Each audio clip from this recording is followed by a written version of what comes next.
2009 ನಡೆದಿದ್ದೊಂದು ಭೀಕರ ಅಪಘಾತ ಇಡೀ ತಮಿಳ್ನಾಡನ್ನ ಬೆಚ್ಚಿ ಬೀಳಿಸಿತ್ತು. ಅಪಘಾತ ಯಾವ ರೇಂಜಿಗೆ ಭೀಕರ ಆಗಿತ್ತಂದ್ರೆ 30 ವರ್ಷದ ದಿನೇಶಿನ ದೇಹ 2 ಭಾಗ ಆಗಿ ರೋಡ್ ಸೈಡ್ ಬಿದ್ದಿರುತ್ತೆ. ವಾಮಿಟ್ ಬರತೈತಿ ಅಂತೇಳಿ ಸೈಡ್ ನಿಲ್ಸಿದ ಕಾರಿಗೆ ಸ್ಪೀಡಾಗಿ ಬಂದಿದ್ದ ಟಿಪ್ಪರ್ ಲಾರಿಗೆ ಗುದ್ದೈತಿ ಅಂತೇಳಿ ನೋಡಿದ ಜನ ಹೇಳ್ತಾರೆ. ಬಟ್ ಜಸ್ಟ್ ಆನ್ ಆಕ್ಸಿಡೆಂಟ್ ಅಂತೇಳಿ ಮುಚ್ಚಾಕಿದ ಈ ಕೇಸ್ 3 ವರ್ಷ ಬಿಟ್ಟು ಹೊಳ್ಳಿ ಯಾಕೆ ರೀಓಪನ್ ಆತ? ಅಷ್ಟಕ್ಕೂ ಈ ಕೇಸ್ ಜಸ್ಟ್ ಆನ್ ಆಕ್ಸಿಡೆಂಟೋ ಅಥವಾ ಪ್ರೀ ಪ್ಲಾನ್ಡ್ ಮರ್ಡರೋ ತಿಳ್ಕೊಳ್ಳೋಂಬರಿ.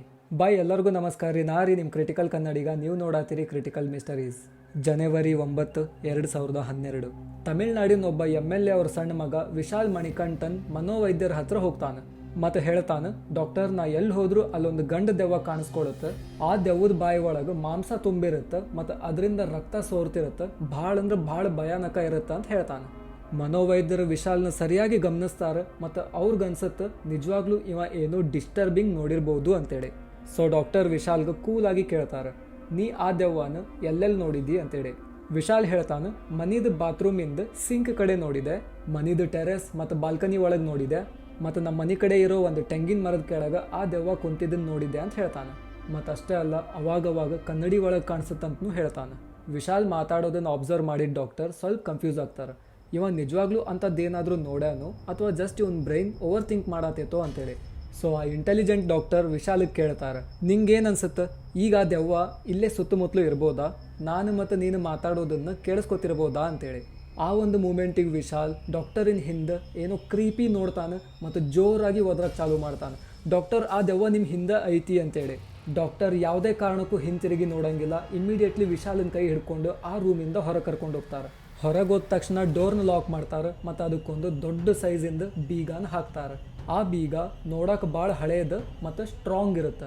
ಡಾಕ್ಟರ್ ವಿಶಾಲ್ಗೆ ಹೇಳ್ತಾರೆ, ಇನ್ನು ನಿನಗೆ ಈ ದೆವ್ವದ ಬಗ್ಗೆ ಹೆದರಿಕೆ ಬೇಡ, ಇದು ನಿನಗೆ ಎಲ್ಲೂ ಕಾಣಿಸ್ಕೊಳ್ಳೋದಿಲ್ಲ. ಬಟ್ 3 ದಿನ ಬಿಟ್ಟು ನೀ ನೆನಪಿಂತ್ರ ವಾಪಸ್ ಇಲ್ಲಿ ಬರಬೇಕು. ನಾ ದೆವ್ವದ ಜೊತೆ ಮಾತಾಡ್ತೀನಿ. ಯಾವ ಒಂದು ರೀಸನಿಗೆ ಆ ದೆವ್ವ ನಿನ್ನ ಹಿಂದೆ ಬಿದ್ದೈತಿ ಅಂತ ತಿಳ್ಕೊಂಡು ಅದರಿಂದ ನಿನಗೆ ಮುಕ್ತಿ ಕೊಡಿಸೋ ಪ್ರಯತ್ನ ಮಾಡ್ತೀನಿ ಅಂತ ಹೇಳ್ತಾರೆ. ವಿಶಾಲ್ ಸರಿ ಅಂಥೇಳಿ ವಾಪಸ್ ಮನೆಗೆ ಹೋಗ್ತಾನೆ. ಆ್ಯಂಡ್ ಸರ್ಪ್ರೈಸಿಂಗ್ಲಿ ಅವಂಗೆ ಎಲ್ಲೂ ಆ ದೆವ್ವ ನೋಡೋಕೆ ಸಿಗೋದಿಲ್ಲ. ಈವನ್ ಅವನ ಹುಡುಕೊಂಡು ಹೋದ್ರೂ ಅವಂಗೆ ಆ ದೆವ್ವ ಎಲ್ಲೂ ಕಾಣಿಸೋದಿಲ್ಲ. ವಿಶಾಲ್ ಫೈನಲಿ ಆ ಒಂದು ದೆವ್ವದ್ಲಿಂತ್ರ ಮುಕ್ತಿ ಪಡ್ಕೊಂಡೆ ಅನ್ನೋ ಖುಷಿದಾಗಿದ್ದಾಗ ಅವ್ಗೆ ಇಮ್ಮಿಡಿಯೇಟ್ಲಿ ನೆನಪಾಗುತ್ತೆ 3 ದಿನ ಬಿಟ್ಟು ಬರಕ್ಕೆ ಹೇಳಿದ್ರು ಡಾಕ್ಟ್ರು ಅಂತೇಳಿ. ಸೊ ಜನವರಿ 12 ಮತ್ತು ಆ ಡಾಕ್ಟರ್ ಕಡೆ ಹೋಗ್ತಾನೆ. ಡಾಕ್ಟರ್ ಅವಂಗೆ ಆ ಲಾಕ್ ಆಗಿದ್ದ ರೂಮ್ ಕಡೆ ಕರ್ಕೊಂಡು ಹೋಗ್ತಾರೆ ಮತ್ತು ಆ ರೂಮಿನ ಬೀಗನ ಅವಂಗ ತೆಗ್ಯಾಕೆ ಹೇಳ್ತಾರೆ. ವಿಶಾಲ್ ಭಾಳ ಹೆದರ್ತಾನೆ ಮತ್ತು ಆ ರೂಮಿನ ಬೀಗನ ತೆಗ್ಯಾಕೆ ಅವ ಒಪ್ಪೋದಿಲ್ಲ. ಡಾಕ್ಟರ್ ಒಂದ ಮಾತು ಹೇಳ್ತಾರೆ, ಈ ದೆವ್ವನ ನಾನು ಈ ರೂಮ್ದಾಗ ಭಾಳ ದಿನ ಹಿಡಿದಿಟ್ಕೊಳಕ್ ಆಗೋದಿಲ್ಲ. ಇವತ್ತು ನೀ ಧೈರ್ಯ ಮಾಡಿ ಆ ದೆವ್ವದ ಜೊತೆ ಮಾತಾಡಿದ್ರೆ ನಿನಗೆ ಅದರಿಂದ ಮುಕ್ತಿ ಕೊಡಿಸಿ ಕಳಿಸ್ತೀನಿ ಅಂತ ಹೇಳ್ತಾರೆ. ವಿಶಾಲ್ ಓಕೆ ಅಂತೇಳಿ ಆ ರೂಮಿನ ಬೀಗನ ತೆಗಿತಾನೆ ಮತ್ತು ಡಾಕ್ಟರ್ ಜೊತೆ ಒಳಗೆ ಹೋಗ್ತಾನೆ. ಆ ಕತ್ಲು ಕೋಣೆ ಒಳಗೆ ಡಾಕ್ಟರ್ ಮತ್ತು ವಿಶಾಲ್ಗೆ ಏನೂ ನೋಡಕ್ಕೆ ಕಾಣಿಸೋದಿಲ್ಲ. ಇಮಿಡಿಯೇಟ್ಲಿ ಡಾಕ್ಟರ್ ಒಂದು ಟೇಬಲ್ನ ಅರೇಂಜ್ ಮಾಡ್ತಾರೆ ಮತ್ತು ಅದರ ಸುತ್ತಮುತ್ತಲು 2 ಚೇರ್ನ ಇಡ್ತಾರೆ. ಒಂದು ಚೇರ್ದಾಗ ವಿಶಾಲ್ನ ಕುಂದಿರ್ಸ್ತಾರೆ ಮತ್ತು ಇನ್ನೊಂದು ಚೇರ್ದಾಗ ಖುದ್ ಅವರ ಕುಂದಿರ್ತಾರೆ ಮತ್ತು ಮಿಡಲ್ ಇರೋ ಟೇಬಲ್ ಮೇಲೆ ಒಂದು ಕ್ಯಾಂಡಲ್ನ ಹಚ್ಚಿ ಇಡ್ತಾರೆ. ಡಾಕ್ಟರ್ ವಿಶಾಲ್ಗೆ ಹೇಳ್ತಾರೆ, ಆ ದೆವ್ವ ನಿನ್ನ ಹಿಂದೆ ಬಂದು ನಿಂತೈತಿ, ಯಾವುದೇ ಕಾರಣಕ್ಕೂ ಹಿಂತಿರುಗಿ ನೋಡಕ್ಕೆ ಹೋಗಬೇಡ. ಬೈ ಎನಿ ಚಾನ್ಸ್ ನೀ ಹಿಂತಿರುಗಿ ನೋಡಿದ್ರೆ ನಿನ್ನ ಜೀವಕ್ಕೆ ಕೂತು ಬರ್ಬೋದು ಅಂತೇಳಿ. ವಿಶಾಲ್ ಸರಿ, ಯಾವುದೇ ಕಾರಣಕ್ಕೂ ಹಿಂತಿರುಗಿ ನೋಡಂಗಿಲ್ಲ ಅಂತ ಹೇಳಿ ಡಾಕ್ಟರ್ಗೆ ಹೇಳ್ತಾನೆ. ಡಾಕ್ಟರ್ ವಿಶಾಲಿನ ಹಿಂದೆ ನೋಡ್ತಾರೆ, ತಲೆ ಅಳ್ಳಾಡಿಸ್ತಾರೆ ಮತ್ತು ವಿಶಾಲಿಗೆ ಹೇಳ್ತಾರೆ, ಈ ದೆವ್ವ ಹೇಳತೈತಿ ನಿನ್ನಿಂದ ಅದಕ್ಕೇನೋ ಒಂದು ತೊಂದರೆ ಆಗೈತಿ, ನೀನು ಮಾಡಿದ ಆ ತಪ್ಪಿಗೆ ಪ್ರಾಯಶ್ಚಿತ ಪಟ್ಟೆ ಅಂದ್ರೆ ನಿನ್ನಿಂದ ಅದು ದೂರ ಹೋಗ್ತೈತಿ ಅಂತೇಳಿ. ವಿಶಾಲಿಗೆ ಆ ದೆವ್ವ ಯಾವ ರೇಂಜಿಗೆ ಕಾಟ ಕೊಟ್ಟಿರತ್ತಂದ್ರೆ ಅವಂಗೆ ಅನ್ಸುತ್ತೆ ಇದರಿಂದ ನನಗೆ ಮುಕ್ತಿ ಸಿಕ್ಕರೆ ಸಾಕಪ್ಪ ಅಂತೇಳಿ. ಸೊ ಆ ಮುಕ್ತಿ ಸಿಗಾಕ ಅವ ಏನು ಬೇಕಾದರೂ ಮಾಡಕ್ಕೆ ರೆಡಿ ಇರ್ತಾನೆ. ವಿಶಾಲ್ ಒಪ್ಕೋತಾನೆ ಅವನಿಂದ ತಪ್ಪಾಗೈತಿ ಅಂತೇಳಿ ಮತ್ತು ಹೇಳ್ತಾನೆ, ನಾ ಈಗಲೇ ಪೊಲೀಸ್ ಸ್ಟೇಷನ್ಗೆ ಹೋಗ್ತೀನಿ ಮತ್ತು 3 ವರ್ಷದ ಹಿಂದೆ ಮಾಡಿದ್ದ ಆ ತಪ್ಪಿಗೆ ಶಿಕ್ಷೆ ಅನುಭವಿಸ್ತೀನಿ ಅಂತೇಳಿ. ಸೊ ಡಾಕ್ಟರ್ ವಿಶಾಲ್ಗೆ ಹೇಳ್ತಾರೆ, ನೀ ಒಬ್ಬ ಒಳ್ಳೆ ವ್ಯಕ್ತಿ ಅನ್ಸಾತಿ, ನೀ ಮಾಡಿದ ಯಾವುದೋ ಒಂದು ತಪ್ಪಿಂದ ನಿನ್ನ ಎಂಟೈರ್ ಲೈಫ್ ಸ್ಪಾಯ್ಲ್ ಆಗೋದು ಬ್ಯಾಡ್ ಅಂತ ನಾ ಅನ್ಕೋತೀನಿ. ಸೊ ಈಗ ನಾ ಈ ಜಾಗದ್ಲಿಂತ್ರ ಹೊರಗೆ ಹೋಗ್ತೀನಿ, ನೀನು ಆರಾಮಾಗಿ ಆ ದೆವ್ವದ ಜೊತೆ ಮಾತಾಡು ಮತ್ತು ಅದಕ್ಕೆ ಕ್ಷಮೆ ಕೇಳು. ನಾನು ಹಿಂಗೆ ಗ್ಯಾರಂಟಿ ಕೊಡ್ತೀನಿ ಅದು ನಿನ್ನ ಜೀವಕ್ಕೆ ಏನೂ ಅಪಾಯ ಮಾಡೋದಿಲ್ಲ ಅಂತೇಳಿ.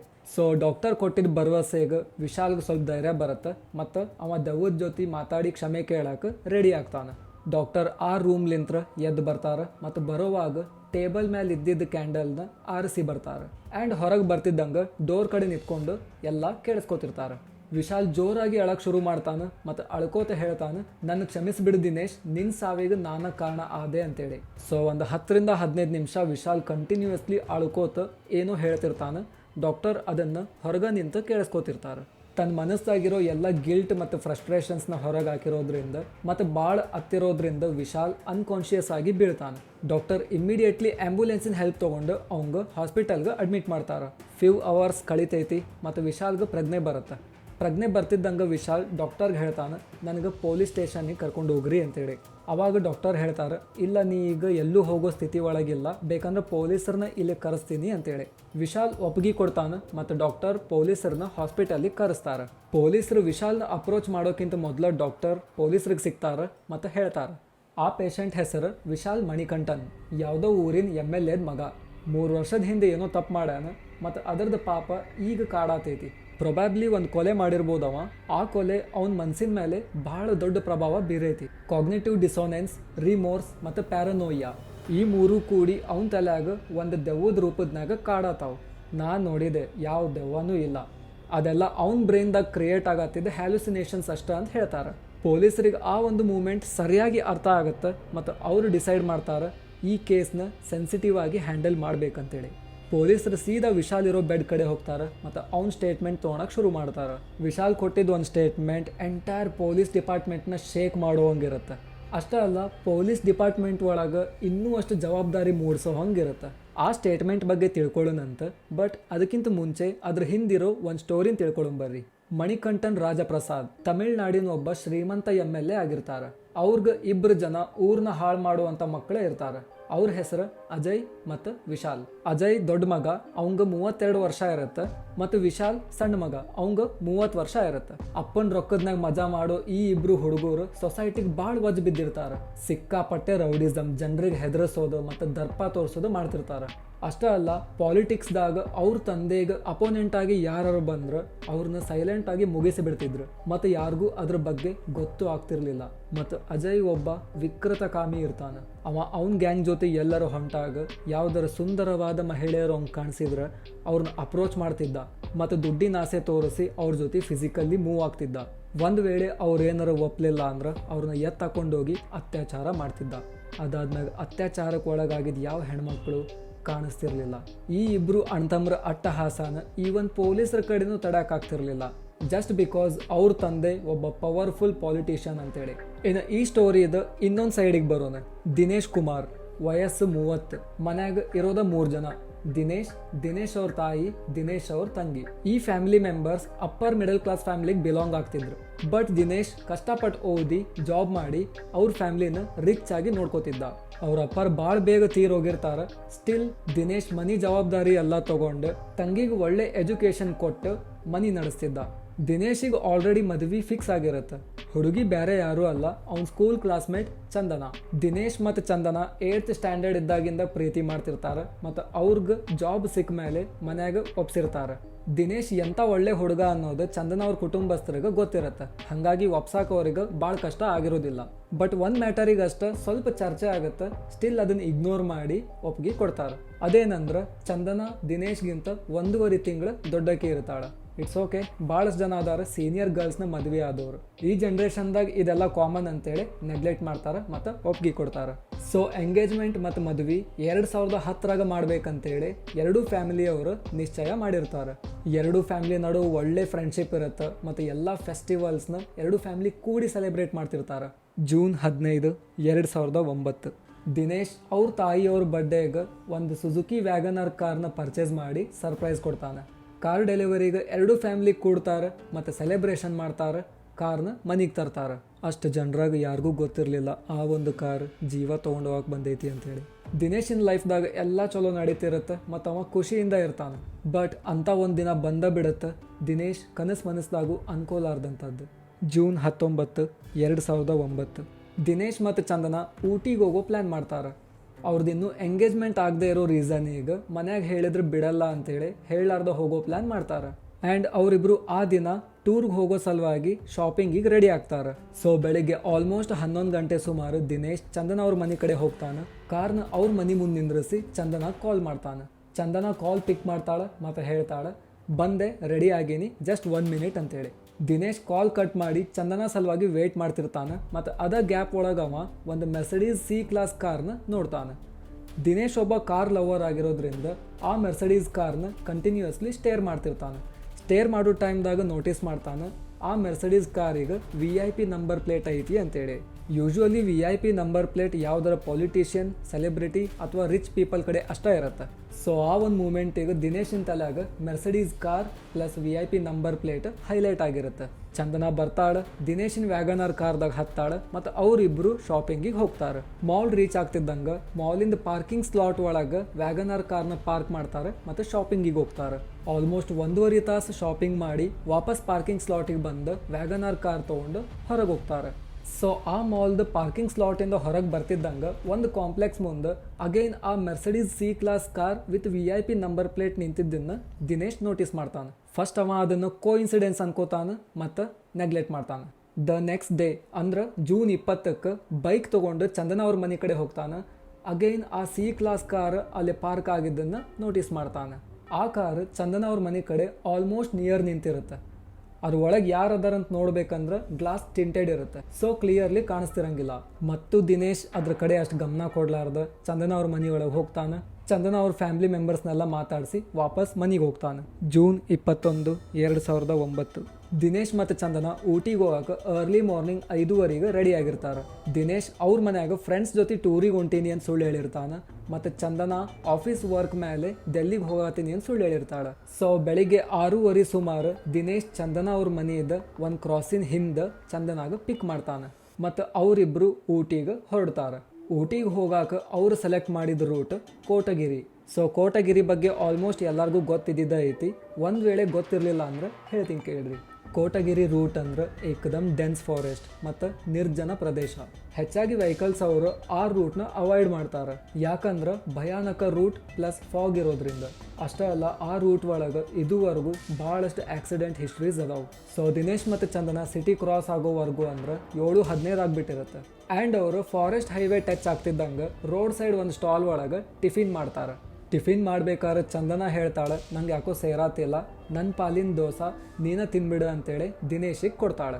ದಿನೇಶ್ ಹೇಳ್ತಾನೆ, ಮುಂದೆ ಕೋಟಗಿರಿಯದ ಗಾರ್ಡ್ ಸೆಕ್ಷನ್ಸ್ ಅದಾವು, ಅಲ್ಲಿ ನಿನಗೆ ಸಂಕಟ ಆಗ್ಬೋದು, ಸೊ ಇಲ್ಲೇ ಚೆನ್ನಾಗಿ ನಾಷ್ಟ ಮಾಡು ಅಂತೇಳಿ. ಚಂದನ ಅವನ ಮಾತನ್ನ ಇಗ್ನೋರ್ ಮಾಡ್ತಾಳೆ. ಜಸ್ಟ್ 1 ಕಪ್ ಟೀ ಕುಡಿದು ಕಾರ್ ಒಳಗೆ ಕುತ್ಕೋತಾಳೆ. ದಿನೇಶ್ ಫುಡ್ ತಿನ್ನೋದಾದ್ಮೇಲೆ ಅಲ್ಲಿ ಬಿಲ್ ಪೇ ಮಾಡಿ ಹೊರಡ್ತಾನೆ. ಆಲ್ಮೋಸ್ಟ್ 4 ಗಂಟೆ ಜರ್ನಿ ಮಾಡಿದ ಮೇಲೆ ಅವರು ಕೋಟಗಿರಿನ ರೀಚ್ ಆಗ್ತಾರೆ. ಅವರು ರೀಚ್ ಆಗಿದ್ದು ಆಲ್ಮೋಸ್ಟ್ ಮಧ್ಯಾಹ್ನ 12 ಗಂಟೆ ಆಗಿದ್ರು ಕೋಟಗಿರಿ ಡೆನ್ಸ್ ಫಾರೆಸ್ಟ್ ಆಗಿರೋದ್ರಿಂದ ಸಾಯಂಕಾಲ 6:30 ಅನಿಸ್ತಿರುತ್ತೆ. ಆಲ್ಮೋಸ್ಟ್ ಕತ್ಲ ಮತ್ತು ಡೆನ್ಸ್ ಫಾಗ್, ಆಮೇಲೆ ಚೂರು ಅಪ್ ಹಿಲ್ ಪ್ರದೇಶ ಆಗಿರೋದ್ರಿಂದ ದಿನೇಶ್ ಸ್ಲೋ ಆಗಿ ಕಾರ್ನ ಡ್ರೈವ್ ಮಾಡ್ತಿರ್ತಾನೆ. ಚಂದನಾಗ ಆಲ್ ಆಫ್ ಸಡನ್ ಸಂಕಟ ಆಗಕ್ಕೆ ಶುರು ಆಗುತ್ತೆ ಮತ್ತು ದಿನೇಶ್ಗೆ ಹೇಳ್ತಾಳೆ, ನಂಗೆ ವಾಮಿಟ್ ಬಂದಂಗೆ ಅನ್ಸಂತೈತಿ, ಸ್ವಲ್ಪ ಕಾರ್ನ ಸೈಡ್ ಹಾಕು ಅಂತೇಳಿ. ಅವಾಗ ದಿನೇಶ್ ಹೇಳ್ತಾನೆ, ನಿನ್ನ ಮೊದಲೇ ಹೇಳಿದ್ದೆ ಅಲ್ಲಮ್ಮ, ಚೆನ್ನಾಗಿ ಫುಡ್ ತಿನ್ನು, ಇಲ್ಲಾಂದ್ರೆ ಸಂಕಟ ಆಗ್ತೈತಿ ಅಂತೇಳಿ. ನೀ ಜಸ್ಟ್ ಟೀ ಕುಡಿದು ಬಂದು ಕಾರ್ ಹತ್ತಿದಿ, ಈಗ ನೋಡಿ ಹಿಂಗೆ ಆಗತೈತಿ ಅಂತೇಳಿ. ಸೊ ದಿನೇಶ್ ತನ್ನ ವ್ಯಾಗನಾರ್ ಕಾರ್ನ ಆ ಫಾರೆಸ್ಟ್ ರೂಟಿಂದ ಸೈಡ್ ಪಾರ್ಕ್ ಮಾಡ್ತಾನೆ. ಎಷ್ಟು ಸೈಡ್ ಪಾರ್ಕ್ ಮಾಡಿರ್ತಾನಂದ್ರೆ ಬೇರೆ ಯಾವುದೇ ವೆಹಿಕಲ್ಸಿಗೆ ಅವನಿಂದ ತೊಂದರೆ ಆಗ್ತಿರಂಗಿಲ್ಲ. ಸೊ ಚಂದನ ಕಾರಿಂದ ಇಳಿತಾಳೆ ಮತ್ತು ಕಾರಿನ ಬ್ಯಾಕ್ ಸೈಡ್ ಇರೋ ಒಂದು ಮರದ ಕಡೆ ಹೋಗಿ ನಿಂತ್ಕೋತಾಳೆ. ದಿನೇಶ್ ಕಾರ್ ಒಳಗೆ ಕೂತ್ಕೊಂಡು ಚಂದನಾಗ ಲೆಫ್ಟ್ ಸೈಡ್ ಮಿರರಿಂದ ನೋಡ್ತಿರ್ತಾನೆ. ಆಲ್ಮೋಸ್ಟ್ 7-8 ನಿಮಿಷ ಆಗುತ್ತೆ. ಚಂದನ ಅದ ಮರದ ಕಡೆ ಕೂತ್ಕೊಂಡಿರ್ತಾಳೆ. ಅದ ಗ್ಯಾಪ್ ಒಳಗೆ 2 ಟಿಪ್ಪರ್ ಲಾರಿಗಳು ಒಂದೊಂದೊಂದು ಓವರ್ಟೇಕ್ ಮಾಡ್ಕೊಂಡು ಸ್ಪೀಡಾಗಿ ಬರ್ತಿರ್ತಾವು. ಅದ್ರಾಗ ಒಂದು ಲಾರಿ ನಿಯಂತ್ರಣ ತಪ್ಪಿ ರೋಡ್ ಸೈಡ್ ನಿಂತಿದ್ದ ದಿನೇಶನ್ ವ್ಯಾಗನಾರ್ ಕಾರಿಗೆ ಜೋರಾಗಿ ಡಿಕ್ಕಿ ಹೊಡೆದ್ಬಿಡುತ್ತೆ. ಡಿಕ್ಕಿ ಆಗಿದ್ದ ರಭಸ ಎಷ್ಟು ಜೋರ್ ಇರುತ್ತಂದ್ರೆ ಕಾರ್ ಸಂಪೂರ್ಣವಾಗಿ ನುಜ್ಜುಗುಜ್ಜಾಗ್ಬಿಡುತ್ತೆ. ಆ ಫೋರ್ಸಿಗೆ ದಿನೇಶ್ ಕಾರಿಂದ ಹೊರಗೆ ಬಂದು ಬೀಳ್ತಾನೆ, ಬಟ್ ಪೂರ್ತಿ ಅಲ್ಲ. ದಿನೇಶಿನ ಬಾಡಿ 2 ಭಾಗ ಆಗಿರುತ್ತೆ. ಅರ್ಧ ಭಾಗ ಕಾರ್ ಒಳಗೆ ಸಿಕ್ಕಾಕೊಂಡಿರುತ್ತೆ, ಇನ್ನು ಅರ್ಧ ಭಾಗ ರೋಡಿಗೆ ಬಂದು ಬಿದ್ದಿರುತ್ತೆ. ಜಸ್ಟ್ 1 ಕ್ಷಣದಾಗ ಆಗಿದ್ದ ಈ ಒಂದು ಅಪಘಾತ ಚಂದನನ ಕಣ್ಣಿಗೆ ಬಿದ್ದಿರಂಗಿಲ್ಲ. ಜೋರಾಗಿ ಬಂದಿರೋ ಸೌಂಡಿಗೆ ಚಂದನ ಹಿಂತಿರುಗಿ ನೋಡ್ತಾಳೆ, ಬಟ್ ಅಷ್ಟರೊಳಗೆ ಎಲ್ಲ ಮುಗ್ದೋಗ್ಬಿಟ್ಟಿರುತ್ತೆ. ದಿನೇಶ್, ಅವನ ಕನಸುಗಳು ಮತ್ತು ಅವನ ಸೆಂಟಿಮೆಂಟಲ್ ಕಾರ್ ಎಲ್ಲ ನಾಶ ಆಗೋಗ್ಬಿಟ್ಟಿರುತ್ತೆ. ಚಂದನ ಒಂದು ಕ್ಷಣ ಬ್ಲ್ಯಾಂಕ್ ಆಗ್ತಾಳೆ ಮತ್ತು ಸುಮ್ಮನೆ ನಿಂತ್ಕೊಂಡು ನೋಡ್ತಿರ್ತಾಳೆ. ಆ ಒಂದು ದೃಶ್ಯ ಎಷ್ಟು ಭಯಾನಕ ಆಗಿರುತ್ತಂದ್ರೆ, ಒಂದು ಸೈಡ್ ನುಜ್ಜುಗುಜ್ಜಾಗಿ ಬಿದ್ದಿರೋ ಕಾರ್, ಇನ್ನೊಂದು ಸೈಡ್ ದಿನೇಶಿನ ಅರ್ಧ ದೇಹ ಮತ್ತು ರೋಡ್ ಎಲ್ಲ ರಕ್ತ ಸಿಕ್ತಾ ಆಗಿರುತ್ತೆ. ಆಕ್ಸಿಡೆಂಟ್ ಆಗ್ತಿದ್ದಂಗೆ ಟಿಪ್ಪರ್ ಲಾರಿ ಡ್ರೈವರ್ ಇಳಿದು ಪರಾರಿ ಆಗಿಬಿಡ್ತಾನೆ. ರೋಡ್ ಸೈಡ್ ಒಂದು ಟಾಟಾ ಸುಮೋ ಕಾರ್ ರೆಸ್ಟ್ಗಂತ ನಿಂತಿರುತ್ತೆ ಮತ್ತು ಅದ್ರ ಒಳಗಿರೋ ಫ್ಯಾಮಿಲಿ ಮೆಂಬರ್ಸ್ ಎಲ್ಲ ಈ ಒಂದು ಆಕ್ಸಿಡೆಂಟ್ನ ಕಣ್ಣಾರೆ ನೋಡಿರ್ತಾರೆ. ಮತ್ತು ಆ ಫ್ಯಾಮಿಲಿ ಮೆಂಬರ್ಸ್ ಇಮಿಡಿಯೇಟ್ಲಿ ಪೊಲೀಸರಿಗೆ ಇನ್ಫಾರ್ಮ್ ಮಾಡ್ತಾರೆ. ಪೊಲೀಸರು ವಿತಿನ್ ಫ್ಯೂ ಮಿನಿಟ್ಸ್ ಆ ಸ್ಪಾಟಿಗೆ ಬರ್ತಾರೆ. ಪೊಲೀಸರು ಬರ್ತಿದ್ದಂಗ ಆ ಫ್ಯಾಮಿಲಿ ಮೆಂಬರ್ಸ್ ಎಕ್ಸ್ಪ್ಲೇನ್ ಮಾಡೋಕೆ ಶುರು ಮಾಡ್ತಾರೆ ಆ ಆಕ್ಸಿಡೆಂಟ್ ಹೆಂಗಾತ ಅಂತೇಳಿ. ಆ್ಯಂಡ್ ಆ ಟಿಪ್ಪರ್ ಲಾರಿ ಡ್ರೈವರ್ ಓಡಿ ಹೋಗಿದ್ದನ್ನು ಹೇಳ್ತಾರೆ. ಪೊಲೀಸರದು ಒಂದು ಟೀಮ್ ತಕ್ಷಣ ಆ ಓಡಿ ಹೋಗಿದ್ದ ಲಾರಿ ಡ್ರೈವರ್ನ ಹುಡ್ಕೋದ್ರಾಗ ಬ್ಯುಸಿ ಆಗುತ್ತೆ. ಇನ್ನೊಂದು ಟೀಮ್ ಚಂದನನ್ ರೆಸ್ಕ್ಯೂ ಮಾಡಿ ಕರ್ಕೊಂಡು ಹೋಗುತ್ತೆ. 2 ಭಾಗ ಆಗಿದ್ದ ದಿನೇಶನ್ ಬಾಡಿನ ಅವ್ರ ಮನೆಗೆ ಮುಟ್ಟಿಸ್ತಾರೆ. ದಿನೇಶನ್ ಸಾವಿನ ಸುದ್ದಿ ತಿಳಿತಿದ್ದಂಗೆ ದಿನೇಶ್ ಅವ್ರ ತಾಯಿ ಮತ್ತು ತಂಗಿ ಕಂಪ್ಲೀಟ್ಲಿ ಬ್ರೇಕ್ ಡೌನ್ ಆಗಿಬಿಡ್ತಾರೆ ಮತ್ತು ಕರಳು ಕಿತ್ತಿ ಬರುವಂಗೆ ಅಳಕ್ಕೆ ಶುರು ಮಾಡ್ತಾರೆ. ಇನ್ನು ಚಂದನ ಅವ್ರ ಮನೆ ಒಳಗೂ ತನ್ನ ಮಗಳದ ಭಾವಿ ಗಂಡ ಸತ್ತೋದ ಅಂತೇಳಿ ದುಃಖಿಸಿ ಅಳ್ತಾರೆ. ದಿನೇಶನ್ ಸಾವಿನ ನಂತರ ದಿನೇಶ್ ಅವ್ರ ತಂಗಿ ವರ್ಕ್ ಮಾಡಕ್ಕೆ ಶುರು ಮಾಡ್ತಾಳೆ ಮತ್ತು ಮನೆ ನಡೆಸ್ತಾಳೆ. ಆ್ಯಂಡ್ ಚಂದನ ಅವ್ರ ತಂದೆ ತಾಯಿ ಚಂದನಾಗ ಬೇರೆ ಹುಡುಗನ ನೋಡೋ ನಿರ್ಧಾರ ಮಾಡ್ತಾರೆ. ಬಟ್ ಚಂದನ ಒಂದು ಮಾತು ಹೇಳ್ತಾಳೆ, ದಿನೇಶ್ನ ನನ್ನ ಗಂಡ, ನಮ್ಮ ಇಷ್ಟು ವರ್ಷದ ಪ್ರೀತಿ ಯಾವತ್ತೂ ಸಾಯೋದಿಲ್ಲ, ನಾನು ಬೇರೆ ಯಾರನ್ನೂ ಮದುವೆ ಆಗಕ್ಕೆ ಸಾಧ್ಯನೇ ಇಲ್ಲ ಅಂತೇಳಿ. ಚಂದನ ಅವ್ರ ತಂದೆ ತಾಯಿ ಆಕಿ ಇನ್ನೂ ಆ ಶಾಕಿಂದ ಹೊರಗೆ ಬಂದಿಲ್ಲ ಅಂತೇಳಿ ಸುಮ್ಮನಾಗ್ತಾರೆ ಮತ್ತು ಹೋಪ್ ಮಾಡ್ತಾರೆ ಆಕಿ ಬೇರೆ ಹುಡುಗನ ಮದುವೆ ಆಗಕ್ಕೆ ಆದಷ್ಟು ಬೇಗ ಒಪ್ಕೋತಾಳೆ ಅಂತೇಳಿ. ಜನವರಿ 12, 2012 MLA ಅವ್ರ ಸಣ್ಣ ಮಗ ವಿಶಾಲ್ ಹಾಸ್ಪಿಟಲಿನ ಒಂದು ಬೆಡ್ ಮೇಲೆ ಕುತ್ಕೊಂಡಿರ್ತಾನೆ ಮತ್ತು ಅವ್ನ ಸರೌಂಡಿಂಗ್ ಪೊಲೀಸರು ನಿಂತ್ಕೊಂಡಿರ್ತಾರೆ. ಪೊಲೀಸರು ಕೇಳ್ತಾರೆ, ಏನು ವಿಷಯ, ನಮ್ಮನ್ನ ಯಾಕೆ ಕರೆಸಿದ್ರಿ ಅಂತೇಳಿ. ವಿಶಾಲ್ ಪೊಲೀಸರಿಗೆ ಕೇಳ್ತಾನೆ, 3 ವರ್ಷದ ಹಿಂದೆ ಅಂದ್ರೆ 2009 ಕೋಟಗಿರಿದಾಗ ನಡೆದಿದ್ದು ಒಂದು ಭೀಕರ ಅಪಘಾತ ನಿಮಗೆ ನೆನಪೈತಾ ಅಂತೇಳಿ. ಅವಾಗ ಪೊಲೀಸರು ಹೇಳ್ತಾರೆ, ಅಷ್ಟು ದೊಡ್ಡ ಭೀಕರ ಅಪಘಾತ ನಾವು ಹೆಂಗೆ ನೆನಪಾರಕ್ಕೆ ಸಾಧ್ಯ, ಆ ಅಪಘಾತ ಮಾಡಿದ ಲಾರಿ ಡ್ರೈವರ್ನ ನಾವು ಬಂದ್ಸೀವಿ ಅಂತೇಳಿ. ಅವಾಗ ವಿಶಾಲ್ ಹೇಳ್ತಾನೆ, ಆ ಒಂದು ಆಕ್ಸಿಡೆಂಟ್ ಜಸ್ಟ್ ಆಕ್ಸಿಡೆಂಟ್ ಅಲ್ಲ, ಒಂದು ಕೊಲೆ ಅಂತೇಳಿ. ಎಂಟೈರ್ ಪೊಲೀಸ್ರ ಟೀಮ್ ಶಾಕ್ ಆಗುತ್ತೆ ಮತ್ತು ವಿಶಾಲಕ್ಕೆ ಕೇಳ್ತಾರೆ, ಏನು ಹೇಳತ್ತೀರಿ ನೀವು, ಅದು ಆಕ್ಸಿಡೆಂಟ್ ಅಂತೇಳಿ ಪ್ರೂವ್ ಆಗೈತಿ, ಈವನ್ ಸಾಕಷ್ಟು ಜನ ಐ ವಿಟ್ನೆಸ್ನು ಅದಾರ ಅಂತೇಳಿ. ಅವಾಗ ವಿಶಾಲ್ ಆ ಒಂದು ಆಕ್ಸಿಡೆಂಟ್ ಹಿಂದಿರೋ ಸ್ಟೋರಿನ ಹೇಳಕ್ ಶುರು ಮಾಡ್ತಾನೆ. 2009 ದಿನೇಶ್ ಮತ್ತು ನಮ್ಮ ಅಣ್ಣ ಅಜಯ್ ನಡುವೆ ಒಂದು ಕ್ಲಾಶ್ ಆಯ್ತು. ಆ ಕ್ಲಾಶ್ ಆದ್ಮೇಲೆ ದಿನೇಶ್ ನಮ್ಮ ಅಣ್ಣಂಗೆ ಎದುರಾಕೊಂಡು ಜೀವನ ಮಾಡತ್ತಿದ್ದ. ಒಂದಿನ ನಾ ಮತ್ತು ಅಣ್ಣ ಎಣ್ಣೆ ಪಾರ್ಟಿ ಮಾಡುವಾಗ ಅಣ್ಣ ಹೇಳಿದ, ಆ ದಿನೇಶ್ ನನ್ನ ದಾರಿಗೆ ಅಡ್ಡ ಬರತಾನ, ನಾ ಅವಂಗ ಎತ್ತಲೇಬೇಕು ಅಂತೇಳಿ. ಅವಾಗ ನಾನು ಅಣ್ಣಾಗ ಸಾಥ್ ಕೊಟ್ಟೆ ಮತ್ತು ನಾವಿಬ್ಬರು ಸೇರಿ ಈ ಕೊಲೆನ ಸಕ್ಸಸ್ಫುಲ್ ಆಗಿ ಮಾಡಿದ್ವಿ ಅಂತ ಹೇಳ್ತಾನೆ. ಪೊಲೀಸರು ಕೇಳ್ತಾರೆ, ಸರಿ ಕ್ಲಾಶ್ ಆಯ್ತು ಅಂತ ಹೇಳಿದೆಯಲ್ಲ, ಯಾವ ಕಾರಣಕ್ಕೆ ಕ್ಲಾಶ್ ಆಯ್ತು ಅಂತೇಳಿ. ಅವಾಗ ವಿಶಾಲ್ ಒಬ್ರು 3ನೇ ವ್ಯಕ್ತಿ ಹೆಸರು ಹೇಳ್ತಾನೆ. ಆ ಹೆಸರು ಕೇಳಿ ನಾನಂತರೂ ಅನ್ಕೊಂಡಿರ್ಲಿಲ್ಲ ಬಾಯ್, ನೀವು ಅನ್ಕೊಂಡಿರಂಗಿಲ್ಲ. ಸೊ ಆ 3ನೇ ವ್ಯಕ್ತಿ ಯಾರಂದ್ರೆ ದಿನೇಶನ್ ಲವ್ವರ್ ಚಂದನ. ಹೌದ್ರಿ, ದಿನೇಶ್ ಮತ್ತು ಅಜಯ್ ನಡುವೆ ಕ್ಲಾಶ್ ಆಗಕ್ಕೆ ಮೇಯ್ನ್ ರೀಸನ್ ಚಂದನ ಆಗಿರ್ತಾಳೆ. 2009 ಅಜಯ್ದು ಚಂದನಾದ ಪರಿಚಯ ಒಂದು ಕೆಫೆ ಒಳಗಾಗುತ್ತೆ. ಸೊ ಮೊದಲೇ ಹೇಳಿದ್ದಲ್ಲ ನಾನು ನಿಮ್ಗೆ, ಅಜಯ್ ಒಬ್ಬ ವಿಚಿತ್ರ ಕಾಮುಕ ಇರ್ತಾನೆ, ಅವಂಗೆ ಕಂಡು ಹೆಣ್ಮಕ್ಳ ಸಾವಾಸ ಬೇಕಾಗಿರುತ್ತೆ.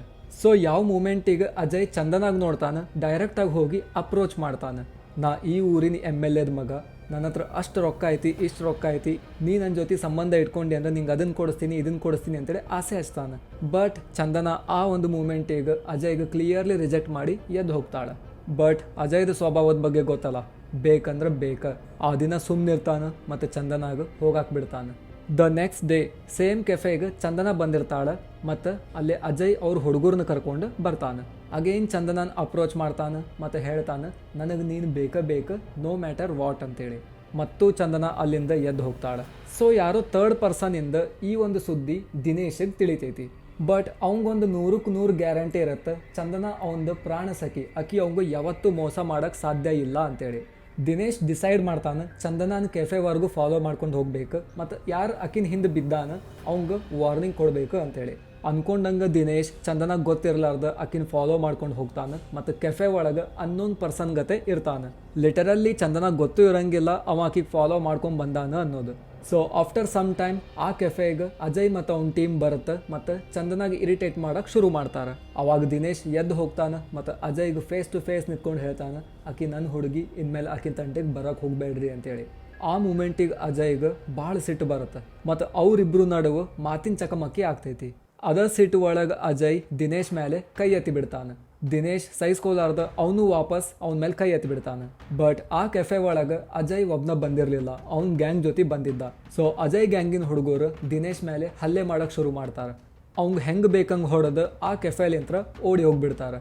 ಸೊ ಅವರೆಲ್ಲ ಹೋದ್ಮೇಲೆ ಅಲ್ಲೆಲ್ಲ ದಾಂಗ್ಲೆ ಎಲ್ಲ ಮುಗಿದ್ಮೇಲೆ ಚಂದನ ಹೋಗ್ತಾಳೆ, ದಿನೇಶ್ಗೆ ಹೇಳ್ತಾಳೆ, ನಾವು ಏನೋ ಒಂದು ಮಾಡಿ ಮ್ಯಾನೇಜ್ ಮಾಡ್ತಿದ್ದೆ, ನೀ ಯಾಕೆ ಇದ್ರಾಗ ಇಂಟರ್ಫಿಯರ್ ಆಗಕ್ಕೆ ಹೋದಿ, ಅಷ್ಟಕ್ಕೂ ಅವನ ಬಗ್ಗೆ ಗೊತ್ತು ನಿನಗೆ, MLA ಅವ್ರ ಮಗ ಅವ, ಊರು ತುಂಬ ಅವಂದ ಗೂಂಡಾಗಿರಿ ಐತಿ, ನಾಳೆ ದಿನ ಅವನಿಂದ ನಿನಗೇನಾರ ಪ್ರಾಬ್ಲಮ್ ಆದ್ರೆ ನೀ ಏನು ಮಾಡ್ತೀಯ ಅಂತ ಕೇಳ್ತಾಳೆ. ಸೊ ಆ ಒಂದು ಇನ್ಸಿಡೆಂಟ್ ಆದ್ಮೇಲೆ ಅಜಯ್ ಆ ಕೆಫೆ ಹತ್ರ ಎಲ್ಲೂ ಕಾಣಿಸ್ಕೊಳ್ಳೋದಿಲ್ಲ. ಸೊ ದಿನೇಶ್ ಅನ್ಕೋತಾನ ಅಜಯ್ ಚಂದನನ್ ಹಿಂದೆ ಬರೋದು ಬಿಟ್ಟಾನ ಅಂತೇಳಿ. ಆದ್ರೆ ದಿನೇಶ್ ಸಲುವಾಗಿ ಒಂದು ಆಘಾತಕಾರಿ ಸುದ್ದಿ ಕಾದಿತ್ತು. ಮೇ 11, 2009 ದಿನೇಶ್ ತನ್ನ ಬೈಕ್ ತಗೊಂಡು ಎಲ್ಲೋ ಹೋಗ್ತಿರ್ಬೇಕಾದ್ರೆ ಒಂದು ಲಾಡ್ಜಿಂದ ಅಜಯ್ ಕೆಳಗೆ ಇಳ್ಕೊಂಬರೋದನ್ನ ನೋಡ್ತಾನೆ. ಆ್ಯಂಡ್ ಶಾಕಿಂಗ್ಲಿ ಅವನ ಜೊತೆ ಚಂದನಾಗೂ ನೋಡ್ತಾನೆ. ದಿನೇಶಿಗೆ ಆಕಾಶನ ತಲೆ ಮ್ಯಾಗ ಬಿದ್ದಂಗೆ ಆಗುತ್ತೆ, ತನ್ನ ಲವರ್ನ ತನ್ನದ ವೈರಿ ಜೊತೆ ಲಾಡ್ಜ್ದಾಗ ನೋಡಿ. ಬಟ್ ಒಂದು ಮಾತೈತಿ, ಪ್ರತ್ಯಕ್ಷವಾಗಿ ಕಂಡರು ಪ್ರಮಾಣಿಸಿ ನೋಡು ಅಂತೇಳಿ. ಸೊ ಅದ ಒಂದು ರೀಸನಿಗೆ ದಿನೇಶ್ ಅಲ್ಲಿ ಏನೂ ರಿಯಾಕ್ಟ್ ಮಾಡೋದಿಲ್ಲ. ಅವ ಅನ್ಕೋತಾನೆ ಫಸ್ಟ್ ಫುಲ್ ಸ್ಟೋರಿ ತಿಳ್ಕೊಂಡು ಆಮೇಲೆ ರಿಯಾಕ್ಟ್ ಮಾಡ್ತೀನಿ ಅಂತೇಳಿ. ಸೊ ಅದ ದಿನ ಅವ ಚಂದನ ಅವ್ರ ಮನೆಗೆ ಹೋಗ್ತಾನೆ ಮತ್ತು ಚಂದನ ಅವ್ರ ಮನೆ ಟೆರಸ್ ಮೇಲೆ ಚಂದನಾಗ ಮೀಟ್ ಆಗ್ತಾನೆ. ದಿನೇಶ್ ಚಂದನಾಗ ಹೇಳ್ತಾನೆ, ನಿನಗೆ ನಾನು ಆ MLA ಮಗನ ಜೊತೆ ಒಂದು ಲಾಡ್ಜ್ ಕಡೆ ನೋಡಿದೆ ಅಂತೇಳಿ. ಆ ಮೂಮೆಂಟಿಗೆ ಚಂದನ ಪ್ಯಾನಿಕ್ ಆಗೋದಿಲ್ಲ ಮತ್ತು ಹೇಳ್ತಾಳೆ ಅದು ನಾನಲ್ಲ, ನಾನು ಅಷ್ಟೊತ್ತಿಗೆ ಆಫೀಸ್ ಒಳಗಿದ್ದೆ ಅಂತೇಳಿ.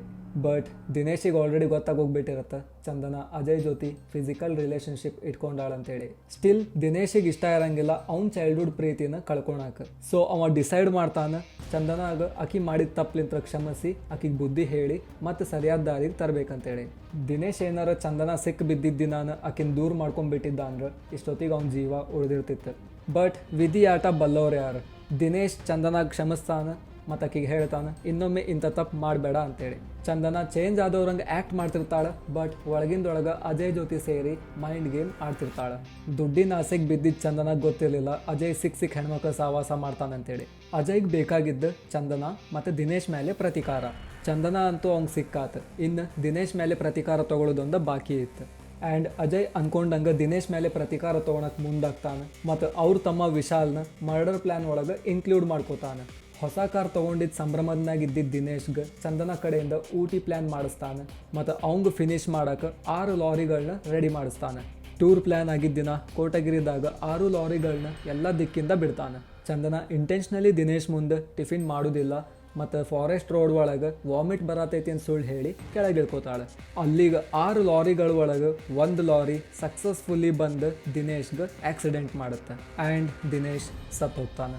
ದಿನೇಶಿನ ಸಾವಾದ್ಮೇಲೆ ನಮ್ಗೆ ಯಾರೂ ಅಡ್ಡ ಬರಂಗಿಲ್ಲ ಅಂತ ಅನ್ಕೊಂಡಿದ್ದ ಚಂದನಾಗ ಒಂದು ಶಾಕ್ ಕಾದಿತ್ತು.